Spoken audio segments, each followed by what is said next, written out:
સફાઈ કર્મચારીઓને રાખડી બાંધી યુવા ગ્રુપે ઉજવ્યું અનોખું રક્ષાબંધન। રક્ષાબંધન પર્વ માત્ર ભાઈ બહેનના પ્રેમનું પ્રતીક નથી, પરંતુ સમાજ પ્રત્યે કૃતજ્ઞતા વ્યક્ત કરવાનો પણ અવસર છે। આ ભાવના સાથે વડોદરા યુવા ગ્રુપ દ્વારા દર વર્ષની જેમ આ વર્ષે પણ અનોખી અને લાગણીસભર રીતે રક્ષાબંધનની ઉજવણી કરવામાં આવી હતી। યુવા ગ્રુપના સભ્યોએ વડોદરા મહાનગર સેવા સદનના સફાઈ કર્મચારી ભાઈ બહેનો સાથે રક્ષાબંધનની ઉજવણી કરી હતી। આ પ્રસંગે ગ્રુપની બહેનોએ સફાઈ કર્મચારી ભાઈઓને રાખડી બાંધી આરતી ઉતારી અને મોં મીઠું કરાવી પર્વની ઉજવણી કરી હતી। વડોદરા શહેરને સ્વચ્છ અને સુંદર રાખવામાં સફાઈ કર્મચારીઓની મહત્વપૂર્ણ ભૂમિકા છે।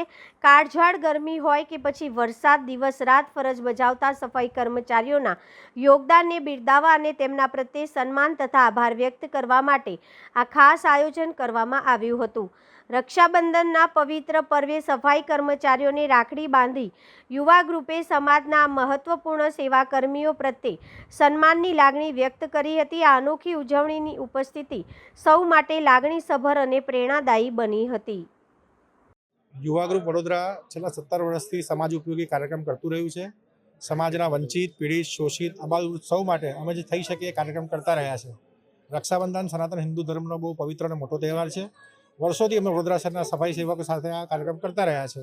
વડોદરા શહેરની દિવસ રાત જે લોકો ચોખ્ખું રાખે છે એ લોકોનું સ્વાસ્થ્ય અને સુરક્ષા રહે એવી અમારી આશા છે ને એટલે આજે અમારી બહેનોએ એમની રક્ષા પણ બાંધી છે અને અમે પ્રાર્થના કરી છે કે એ લોકોનું આયુષ્ય સારું રહે, હેલ્થ સારું રહે અને આજે તે વડોદરા શહેરને સ્વચ્છ રાખતા રહે।